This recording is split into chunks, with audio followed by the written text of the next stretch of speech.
myself Bhautik Trivedi, working as an assistant professor in IT/ICT department of LJ Institute of Engineering and Technology. So I will explain you the concept of X509 certificate in information and network security subject. So first of all of you know what do you mean by public key certificate. So this is the technique for the generation of the public key certificate. So here you just see, so why we use the X509 certificate? What's the main reason behind that? So here you just see, so generally X509 that defining a one format for public key certificate, and this particular public key certificate generally used for variety of application. After that X509 that directly define a one framework for the authentication services. What do you mean by authentication? So already you know authentication means you directly providing the user ID and password, and then after you log in into the system. So this is the way you can directly generating a authentication services. Next point for the X509 certificate is that directly maintaining a one repository. Repository means what? So repository means what? With using this directory, it directly store all the public key certificate. So repository that can be treated as a one kind of database. So in this directory you directly store the different public key certificate in this particular directory, and after that this particular certificate contains which kind of information. So must remember one thing, each and every certificate contain the mainly two information. One, that is the public key of the user, and the second one, the most important one, whatever the public key of the user that is signed with the private key of the trusted certification authority. Means with using the private key of the authority you can directly apply the encryption, and at that time which particular information you maintain, that is the public key of the user. So that's the normal introduction about the X509 certificate. After that, this particular certificate format contains which kind of information. So here you just see in this particular figure, this particular certificate format contain the many information. So this particular information is categorized into different category. First category, that is the signature algorithm identifier. Second category, that is the proof of validity. Third category, here you just see in this, that is the subject's public key information. Fourth category, that is the signature. But each and every category contain the different fields. So here in this particular figure, the list out of this particular field. So start with the first one, that is the version. So first of all, just list out of that. First one in this certificate format, first one that is the version. Second one, each and every certificate containing a one serial number. So second one, that is the certificate serial number. Third one, that is the signature algorithm identifier. So signature algorithm identifier is divided into two parts here. One, here you just see in this particular figure. One, that is the algorithm, and second one, that is the parameter. Next one, issuer name. Issuer name means what? This particular certificate issued by which particular party. So that can be treated as a issuer name here. And then after the proof of validity. Proof of validity means what? Not before and not after. Means within this particular date, this particular certificate that can be considered as a valid certificate. After that one, that is the subject name. So here must remember one thing, mainly two important points. One, that is the issuer name, and second one, that is the subject name. After that, subject public key info. So subject public key info, again using the 3 points, one algorithm, one parameter, and one key. After that, again two identifier that is directly stored in this certificate format. One, that is the issuer unique identifier, and second one, that is the subject unique identifier. Because all of you know in this particular format you directly store the two value. One, that is the issuer name. Second one, that is the subject name. So here you store the identifier for this issuer unique identifier and subject unique identifier, and then after the extension, and then after the signature. Signature contains the algorithm, parameter and encrypted hash. This is all about the different fields of the X509 certificate.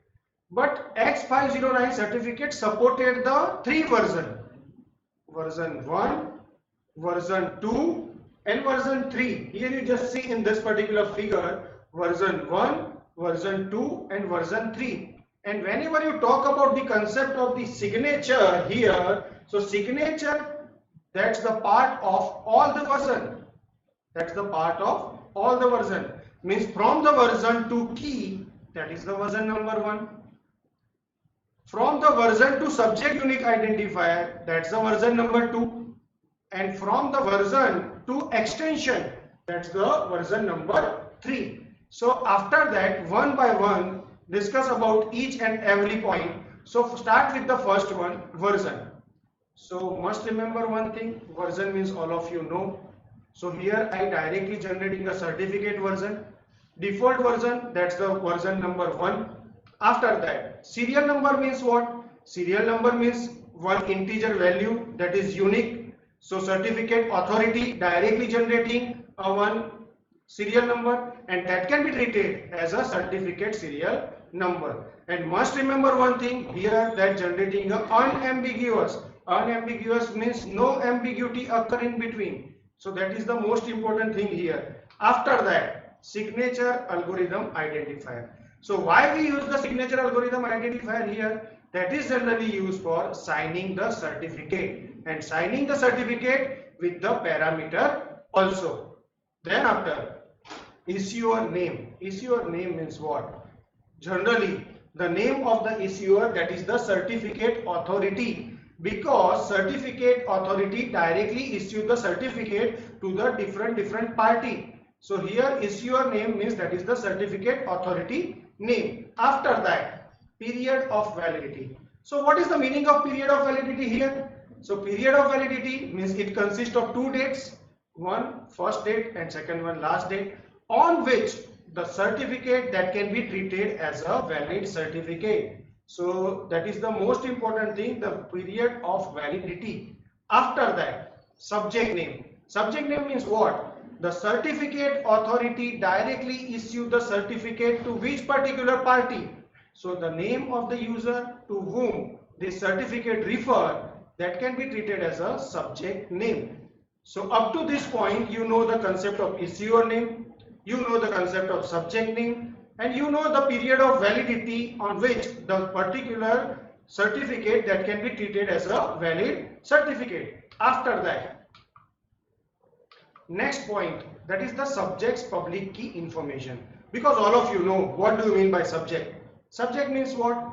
The particular user. So the public key of the subject plus the identifier of the algorithm, that can be treated as a subject's public key information. After that, issuer unique identifier and subject unique identifier. Issuer means what? That's the certificate authority. Subject means what? That is the party. So whatever the unique identifier of the certificate authority and subject, that can be treated as a issuer unique identifier and subject unique identifier. After that, extension. Extension means if you want to extend one more extension field in this, so you directly put in this. So this is all about the concept of X509 certificate format. Must remember one thing, that supported the version number 1 by default, second one that is the version 2, and third one that is the version 3. Version 1 supported the different field, version 2 supported some additional field, and version 3 supported some additional field on that. So this is the way you can directly generate the X509 certificate. After that, one another concept, the name of the concept, that is known as a public key infrastructure. So that can be treated as a PKI. So here fully concentrate on that, because here I generating a public key certificate. Based on that, I directly generating a one X509 certificate. and X509 certificate containing the different information here. So public key infrastructure, why we use the public key infrastructure? So that is the most important point here. So public key infrastructure means what? So public key infrastructure, that is a collection of hardware, software, people, policies and procedure needed to create or manage or store or distribute and revoke the digital certificate based on a asymmetric key cryptography. What is the meaning of asymmetric key cryptography? Using the concept of public and private key pair. So with using this, you can directly applying the different operation on digital certificate, that is known as a public key infrastructure. So why we use the public key infrastructure? To enable secure, convenient and efficient acquisition of the public key. So with using this way, you can directly creating a public key infrastructure. After that, this is the most important diagram. So here you just see in this particular diagram that is the PKI users. Means if I want to implement the public key infrastructure, so which particular users, that is the part of the public key infrastructure? So mainly 4 users here. So in this particular diagram you just see one, that is the end entity. What is the meaning of end entity here? End entity means that is the end users. One, that is known as a registration authority. One, that is the registration authority. One, that is the certificate authority, and one, that is the CRL issuer. What is the meaning of CRL?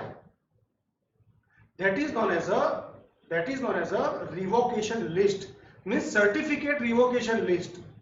So that is generally maintained by the concept of CRL issuer. So mainly 4 users here. One, that is the end entity.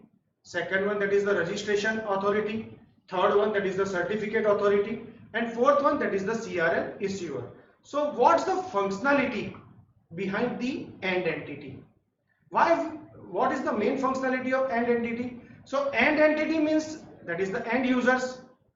End users that can be treated as a devices also, that can be treated as a router also, that can be treated as a server also, or any another entity that can identify in a subject field of a public key certificate. Because all of you know in X509 certificate, one issuer name is there and one subject name is there. So issuer name means what? That is the certificate authority. And subject name means what? Subject name means the particular user. So that is known as a concept of end entity. After that, certification authority. Certification authority means what? So certification authority, that is the issuer of certificates and directly generating a one list, and the name of the list, that is known as a CRL, certificate revocation list. Third one, registration authority. That is the optional component. Why that's the optional component? Because that can assume a number of administrative function from the certification authority. Means certification, whatever the functionality of the certification authority, that is directly managed by the registration authority. So that's the functionality of RA. And after that, CRL issuer. Why we use the CRL issuer? So that is again the optional component. A certification authority can delegate to publish CRL, and CRL means certificate revocation list. So that's the main point. So in today's session, mainly 2 important points. First one, that is known as a concept of the X509 certificate, and second one, that is the PKI. Must remember one thing, in X059 certificate one format is there that supported the 3 versions, version 1, version 2 and version 3. Whenever you talk about the PKI, so PKI is generally used for the managing the certificate. We are different users of the PKI, mainly 4 users of the PKI. So in today's session, up to this, thank you for watching.